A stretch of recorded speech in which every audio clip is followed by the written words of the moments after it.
आप सभी का स्वागत है हमारे YouTube channel online study class में। आज की इस वीडियो में हम देखेंगे शिक्षण अभिरुचि के क्वेश्चंस।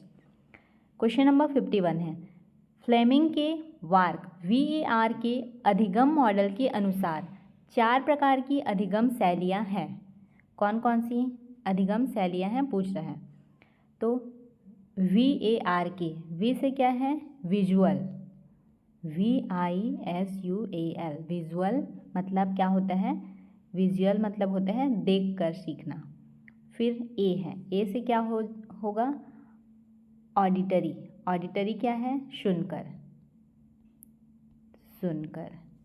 नेक्स्ट है आर, आर से होता है रीड राइट, रीड राइट मतलब पढ़ना, पढ़कर या फिर लिखकर सीखना, रीड। और के से क्या होगा, काइनेस्थेटिक, काइनेस्थेटिक मतलब क्या होता है, यहाँ पे दिया हुआ है, काइनेस्थेटिक मतलब होता है करके सीखना। तो VAR के विजुअल, ऑडिटरी, रीड राइट और काइनेस्थेटिक। तो किस में दिया हुआ है, ये ऑप्शन नंबर बी में है। दृश्य, विजुअल, श्रवण मतलब ऑडिटरी और पढ़ने और लिखने के लिए बोला है तो रीड राइट, और के से काइनेस्थेटिक मतलब क्या होता है, गतिज। तो ये option number B right answer है। नेक्स्ट क्वेश्चन है, शिक्षा मनोविज्ञान शिक्षक की मदद करता है, बोल रहे हैं स्वयं को समझने में, बच्चे को समझने में, समाज को समझने में, संपूर्ण शैक्षिक प्रक्रिया में। इसका राइट आंसर है ऑप्शन नंबर डी, संपूर्ण शैक्षिक प्रक्रिया में। शिक्षा मनोविज्ञान शिक्षक की मदद किस प्रकार से करता है, संपूर्ण शैक्षिक क्रिया को समझने में, संपूर्ण शैक्षिक क्रिया को समझने में। नेक्स्ट क्वेश्चन है, इसमें कथन है, अभिकथन में बोला गया है रचनावादी उपागम में विद्यार्थियों की सामाजिक और सांस्कृतिक पृष्ठभूमि उनके विचारों पर महत्वपूर्ण प्रभाव डालती है, बोल रहा है सही है। कारण देखते हैं इसका, रचनावाद इस बात पर जोर देता है कि ज्ञान शिक्षार्थियों द्वारा अनंत क्रिया, प्रत्यक्षीकरण एवं अनुभवों के माध्यम से सक्रिय रूप से निर्मित होता है, न कि केवल शिक्षक द्वारा थोपा जाता है, बोल रहे हैं ये भी सही है।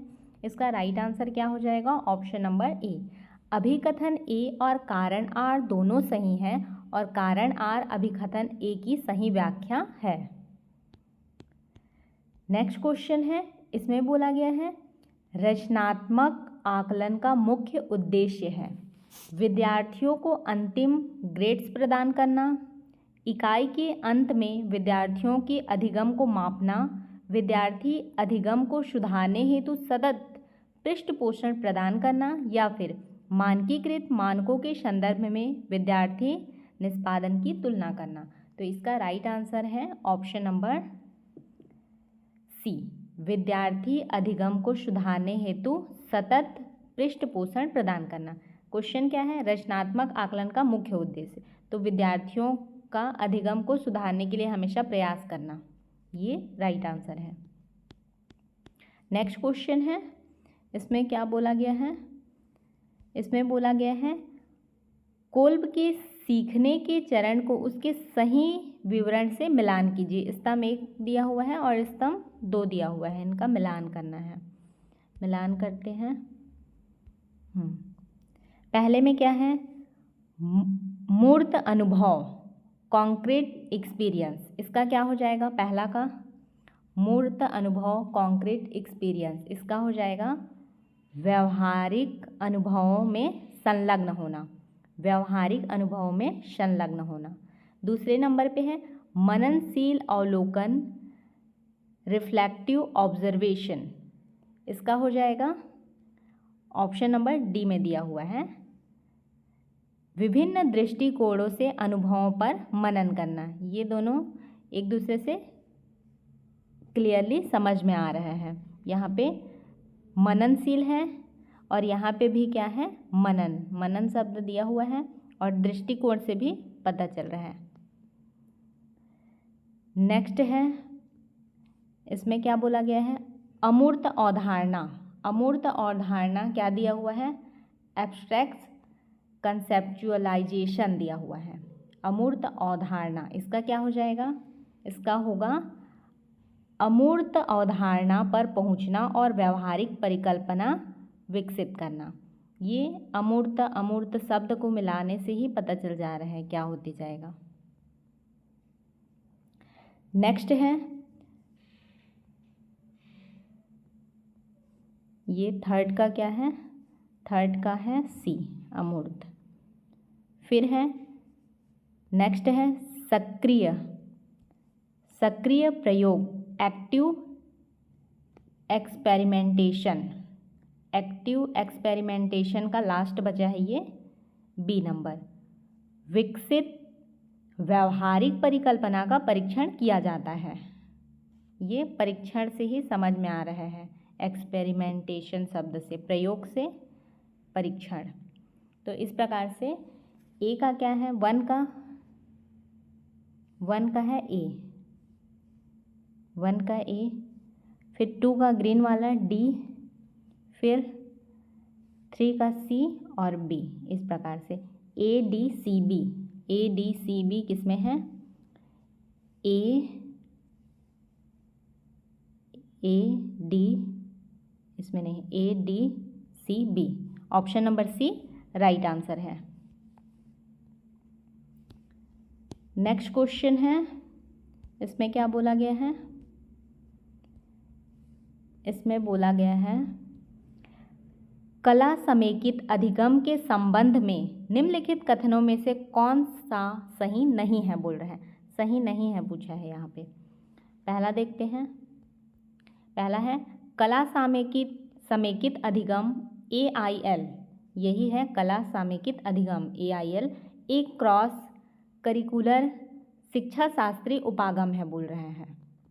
फिर ऑप्शन नंबर बी में बोला है कला समेकित अधिगम और कक्षा शिक्षा अलग अलग अवधारणाएं हैं, विज्ञान और गणित जैसे विषय की AIL के द्वारा पढ़ाए जा सकते हैं, बोल रहे हैं। और डी में है कक्ष में AIL के प्रयोग हेतु एक शिक्षक को कला शिक्षक में विशेष प्रशिक्षण की आवश्यकता होती है, बोल रहे हैं। तो इसका राइट आंसर क्या हो जाएगा? ऑप्शन नंबर डी, ये सही बोल रहे हैं। कक्ष में AIL के प्रयोग हेतु एक शिक्षक को कला शिक्षा में विशेष प्रशिक्षण की आवश्यकता होती है। ये क्या है? नहीं है पूछा है, इसलिए ये राइट आंसर है, क्योंकि उसको विशेष प्रशिक्षण की आवश्यकता नहीं होती है।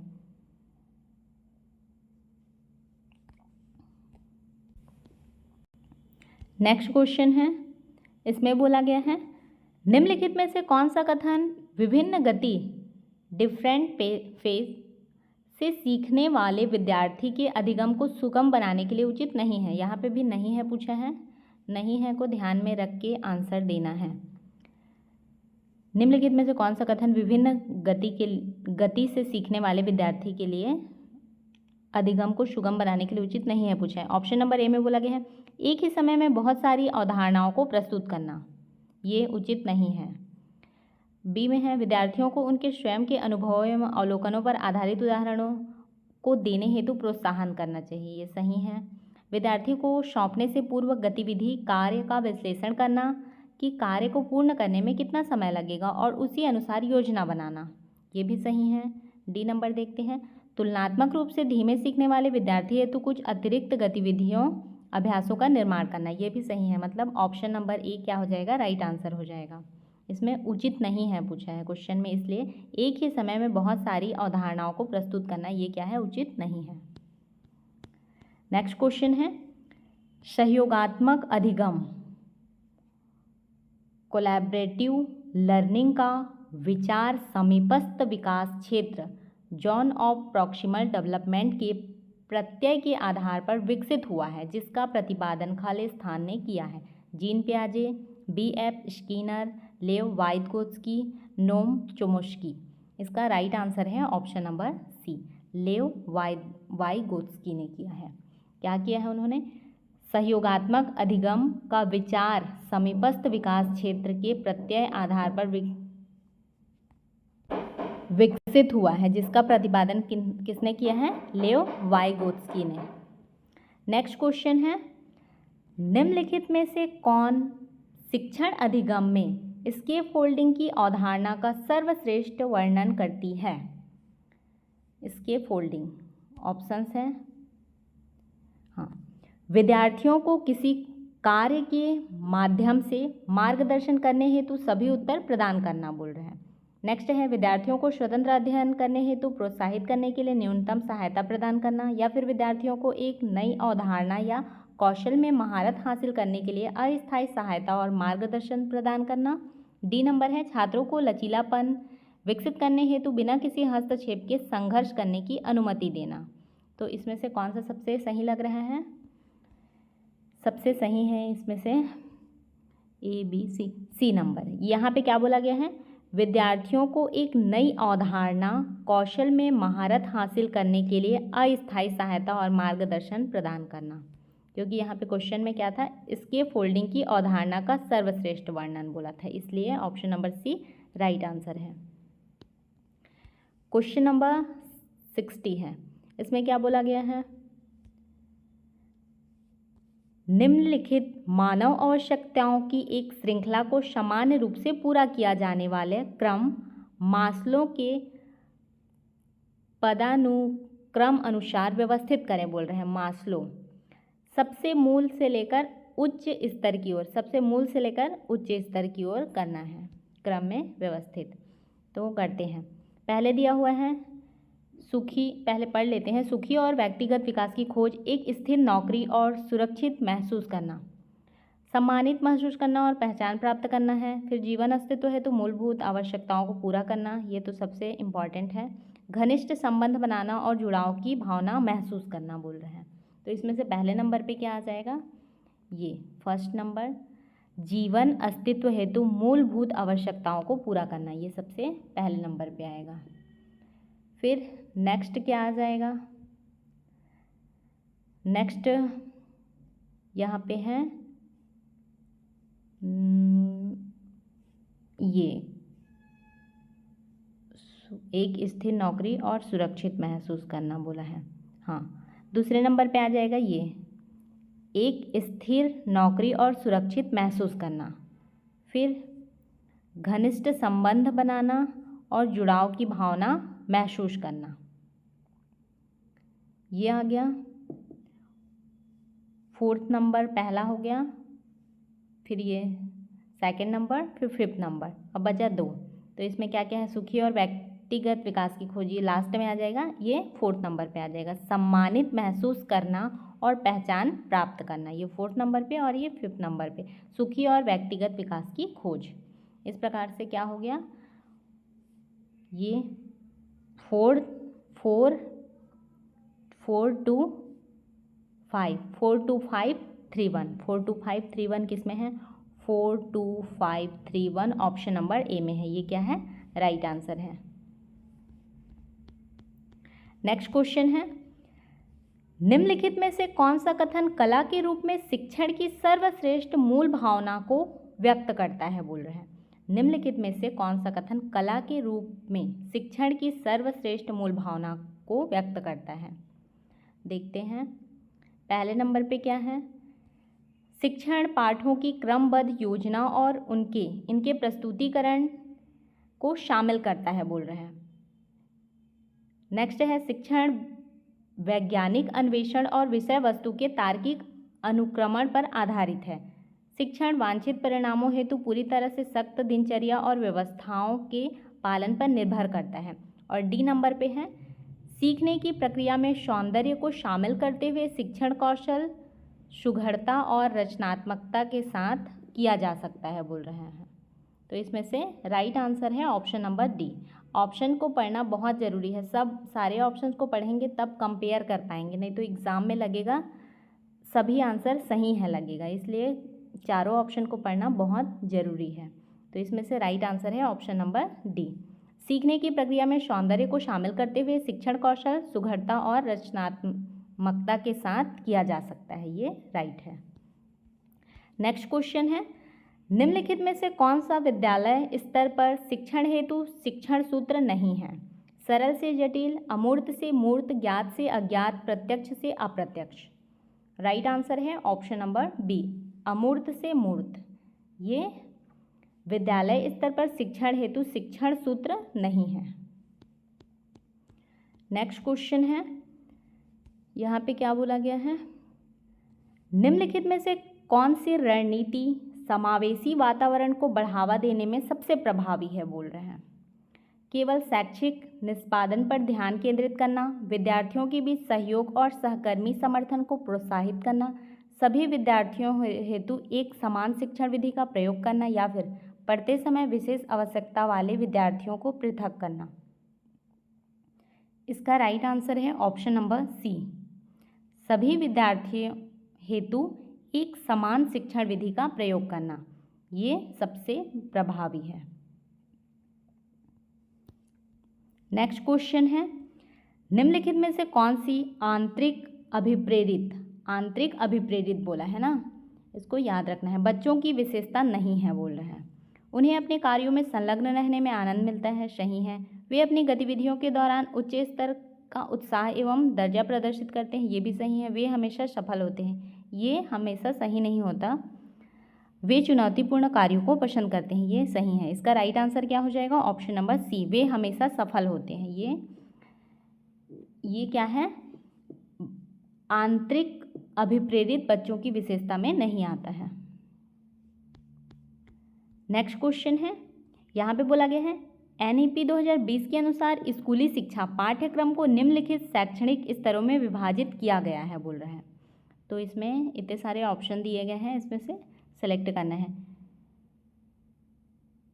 प्रिपरेटरी स्तर बोला है, ये है। आधारभूत मूल स्तर, ये भी है। उच्च माध्यमिक स्तर, मिडिल स्तर, माध्यमिक स्तर, प्राथमिक स्तर। तो इसमें से ए राइट हो जाएगा, बी होगा, और ये प्राथमिक स्तर और माध्यमिक स्तर, प्राथमिक माध्यमिक। तो ABFE किस में दिया है, ABFE। ऑप्शन नंबर AB कहाँ है, AB ऑप्शन नंबर डी में है, ये क्या है, राइट आंसर है। नेक्स्ट क्वेश्चन है, इसमें बोला गया है शिक्षण विधि का उसके विवरण के साथ मिलान करें। शिक्षण विधि का उसके विवरण के साथ मिलान करना है, स्तंभ 1 और स्तंभ 2। पहले नंबर पे क्या दिया हुआ है, ह्यूरिस्टिक या फिर खोज विधि। इसका क्या हो जाएगा, ह्यूरिस्टिक खोज विधि का, इसमें कहाँ पे है, बी नंबर पे। ये खोज शब्द से तुरंत पता चल रहा है। यहाँ पे शिक्षार्थियों को अनुभव के माध्यम से सक्रिय रूप से समस्या समाधान खोजने के लिए प्रोत्साहित करना, ये खोज विधि का है, बी नंबर। नेक्स्ट दिया हुआ है समस्या समाधान विधि। तो समस्या समाधान विधि, समस्याओं को हल करना, डी नंबर पे दिया है। इसमें शब्द को ढूंढ के भी आंसर निकाल सकते हैं, याद नहीं रहेगा तो। आगमन और निगमन विधि दिया है। तो आगमन और निगमन, इससे क्या पता चल रहा है, विशिष्ट उदाहरणों से सामान्यीकरण की ओर खोज, क्योंकि आगमन निगमन तो सामान्यीकरण, इसका क्या हो जाएगा, सी नंबर हो जाएगा। तीसरा का ए हो जाएगा आगमन निगमन का,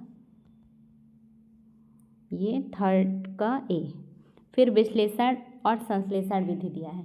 तो ये जटिल अवधारणाओं को बेहतर समझने के लिए छोटी छोटी इकाइयों, विश्लेषण संश्लेषण इकाइयों में विभाजित करना और इसका विपरीत क्रम, तो ये हो जाएगा सी। इस प्रकार से क्या हो गया, BDAC,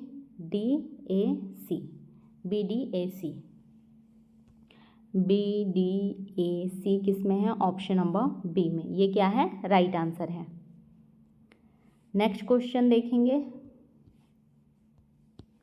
नेक्स्ट क्वेश्चन है, क्वेश्चन नंबर 67 है।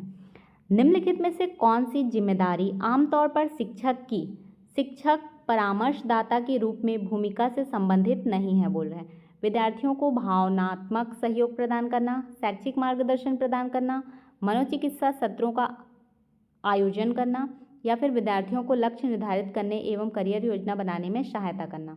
तो इसका राइट आंसर हो जाएगा ऑप्शन नंबर सी, नहीं है पूछा है ना, यहाँ पे संबंधित नहीं है, तो मनोचिकित्सा सत्रों का आयोजन करना, ये बाकी सारे ये सब हैं परामर्शदाता के रूप में। शिक्षक परामर्शदाता के रूप में क्या करता है, विद्यार्थियों की भावनात्मक सहयोग प्रदान करता है, उनको शैक्षिक मार्गदर्शन प्रदान करता है और उनके लक्ष्य निर्धारण करने एवं करियर योजना बनाने में सहायता करता है, बट ये चीज़ नहीं करता है, इसलिए ये क्या है, राइट आंसर है।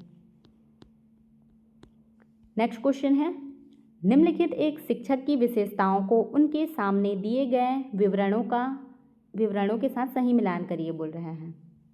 मिलान करते हैं। पहले क्या है, सहानुभूति दिया हुआ है, सहानुभूति का क्या हो जाएगा, ऑप्शन नंबर बी, विद्यार्थी की भावनाओं और अनुभवों के साथ जुड़ने एवं समझने की क्षमता, मतलब उसका मतलब होता है सहानुभूति, जुड़ना और समझना। नेक्स्ट में क्या दिया हुआ है, संप्रेषण कौशल, इसको कैसे समझ सकते हैं, यहाँ पे दिया है विचारों, संप्रेषण मतलब विचारों, अनुदेशों एवं पृष्ठपोषण की स्पष्ट एवं संक्षिप्त अभिव्यक्ति, उसका मतलब संप्रेषण कौशल। नेक्स्ट है कक्षा कक्ष प्रबंधन दिया हुआ है ना, तो कक्ष प्रबंधन का क्या होगा, सिंपल सी बात है, अनुशासन, सकारात्मक अधिगम, वातावरण निर्माण को बनाए रखने का कौशल क्या कहलाता है, कक्ष प्रबंधन। नेक्स्ट दिया हुआ है, नेक्स्ट है लास्ट, विभेदीकृत अनुदेश, तो विभेदीकृत, यहाँ पे विभेदी शब्द से ही विविध अधिगम शैलियों के अनुरूप शिक्षण विधियों के अनुकूलन की क्षमता, यहाँ पे सब शब्द से ही उसका आंसर पता चल रहा है, तो इसमें क्या हो गया, पहले बी आया, फिर DAC, BDAC किसमें है, BDAC, ऑप्शन नंबर बी में है, ये क्या है, राइट आंसर है।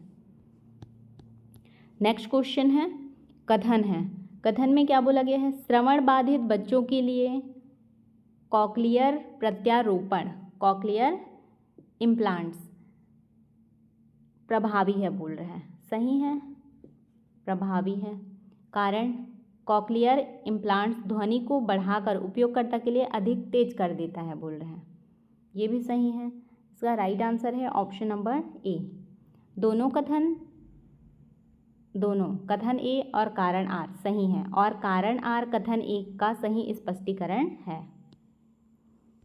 नेक्स्ट क्वेश्चन है, कक्षा में अनुशासन बनाए रखने में शिक्षक की भूमिका क्या है बोल रहे हैं, क्या है शिक्षक की भूमिका, अनुपालन सुनिश्चित करने हेतु भय का वातावरण बनाना, नो, स्पष्ट नियम एवं परिणाम स्थापित करना, ये क्या है, ये भी नहीं, छोटे छोटे दुर्व्यवहार को अनदेखा करना, सॉरी ये क्या है, यहाँ पे क्वेश्चन है कक्षा में अनुशासन बनाए रखने में शिक्षक की भूमिका क्या है पूछा है, मैं नहीं है देख रही थी, तो क्या है, तो अनुपालन सुनिश्चित करने हेतु भय का वातावरण बनाना बोल रहे हैं, ये क्या है, सही है। नेक्स्ट है स्पष्ट नियम एवं परिणाम स्थापित करना, ये भी सही है, छोटे छोटे दुर्व्यवहारों को अनदेखा करना, ये गलत है, सभी अनुशासन संबंधी मुद्दों को संभालने के लिए प्राचार्य पर निर्भर करना, ये भी नहीं, तो इसका राइट आंसर ए और बी हो रहा है, ए और बी किस में है, ऑप्शन नंबर बी में, ये क्या है, राइट आंसर है। नेक्स्ट क्वेश्चन है, किस प्रकार के समूह गठन से विभिन्न दृष्टिकोणों और सहकर्मी समर्थन के माध्यम से सीखने को बढ़ावा देने की सबसे अधिक संभावना होती है बोल रहे हैं, क्वेश्चन क्या बोल रहे हैं, किस प्रकार के समूह गठन से विभिन्न दृष्टिकोणों और सहकर्मी समर्थन के माध्यम से सीखने को बढ़ावा देने की सबसे अधिक संभावना होती है, समरूप समूह गठन, विषम समूह गठन, रुचि आधारित समूह गठन या फिर योग्यता आधारित समूह गठन, तो राइट आंसर है विषम समूह गठन, ये क्या है, समूह गठन के विभिन्न दृष्टिकोण बोला है ना, इसलिए विषम समूह गठन से, इसके माध्यम से सहकर्मी समर्थन माध्यम से सीखने को बढ़ावा सबसे अधिक संभावना बढ़ेगी इससे। नेक्स्ट क्वेश्चन है, इसमें बोला गया है रमेश एक ऐसे शिक्षक हैं जिनको शिक्षा शास्त्र पैडागोगी की गहरी समझ है, वह अपनी शिक्षण विधियों में फील्ड ट्रिप शैक्षिक यात्रा का प्रयोग करते हैं। शिक्षण अधिगम में फील्ड ट्रिप का मुख्य शैक्षिक लाभ क्या है? पूरे क्वेश्चन में पूछना चाह रहे हैं फील्ड ट्रिप का मुख्य शैक्षिक लाभ क्या है। ऑप्शन पढ़ते हैं। अपने काम के बोझ को कम करने हेतु, विद्यार्थियों को नियमित कक्ष गतिविधियों से विश्राम एक ब्रेक देने हेतु, नहीं। विद्यार्थियों को एक अलग माहौल में सामाजिकता का अवसर देने हेतु, ये भी नहीं। उन्हें उन चीज़ों को प्रत्यक्ष अध्ययन अनुभव प्रदान करने के लिए जो कक्षा में नहीं लाई जा सकती, ये सही है। फील्ड ट्रिप क्यों कराया जाता है? जो चीज़ कक्षा में नहीं लाई जा सकती उसको उस फील्ड पे जाके वहाँ पे उसका प्रत्यक्ष अनुभव करने के लिए। तो ऑप्शन नंबर डी क्या है? राइट आंसर है। नेक्स्ट क्वेश्चन है, निम्नलिखित में से कौन सा कथन शिक्षकों हेतु मननशील अभ्यासों रिफ्लेक्टिव प्रैक्टिस के महत्व का सर्वश्रेष्ठ वर्णन करता है? बोल रहे हैं। देखते हैं, ऑप्शन पढ़ते हैं। मननशील अभ्यास मुख्यतः नौसिखिए शिक्षकों के लिए लाभदायक है, अनुभव शिक्षकों के लिए नहीं, गलत। मननशील अभ्यास मुख्यतः अनुभवी शिक्षकों के लिए लाभदायक है जो स्कूल में वरिष्ठ भूमिकाओं में कार्यरत हैं, ये भी नहीं। मननशील अभ्यास शिक्षक केवल, जहाँ पे केवल शब्द आता है मोस्टली वो रॉन्ग होता है, उच्च कक्षाओं में पढ़ने हेतु सहायता करते हैं। मननशील अभ्यास रिफ्लेक्टिव पेशेंस एक शिक्षक को सीखने सिखाने से संबंधित सूचना से युक्त चुनाव और निर्णय लेने में सहायता करते हैं, बोल रहे हैं। तो ये option number D right answer है। मननशील अभ्यास क्या है? एक शिक्षक को सीखने सिखाने से संबंधित सूचना से युक्त चुनाव और निर्णय लेने में सहायता करता है।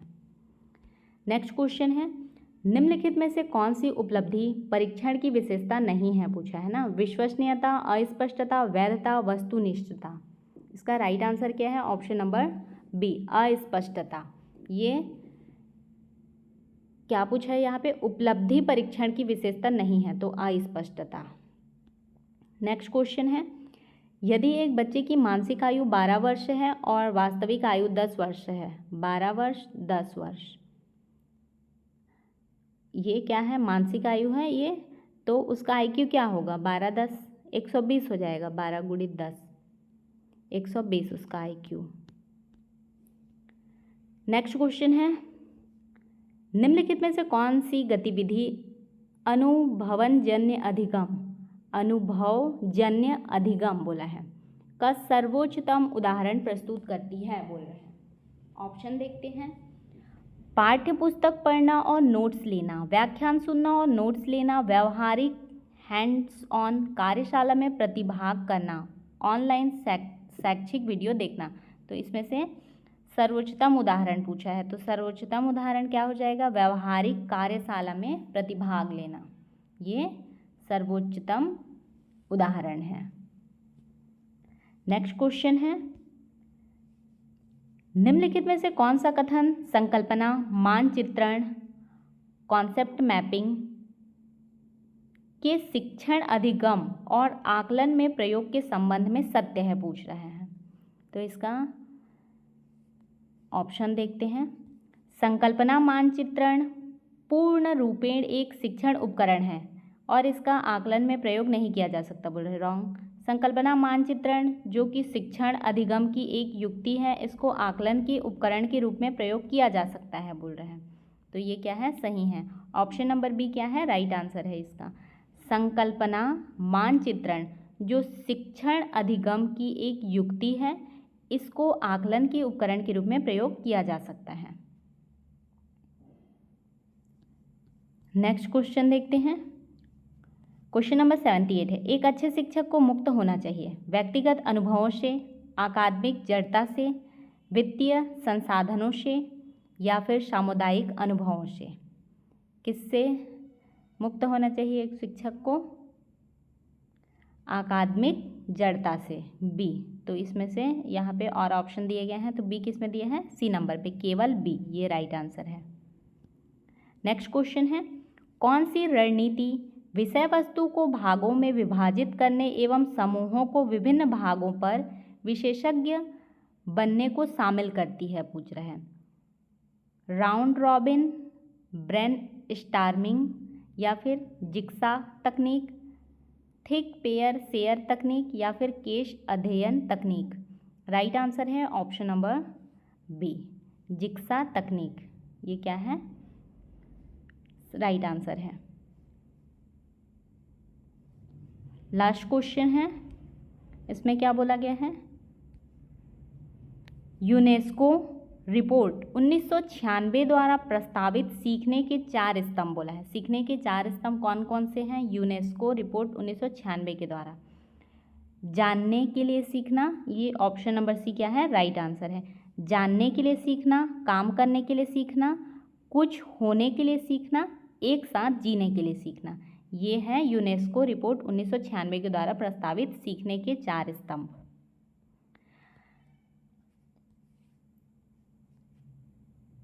आपको हमारी यह वीडियो कैसी लगी कमेंट करके ज़रूर बताएं। यदि आपको हमारी वीडियो अच्छी लगी हो तो वीडियो को लाइक करें, अपने दोस्तों के साथ शेयर करें और चैनल को सब्सक्राइब करना बिल्कुल भी ना भूलें।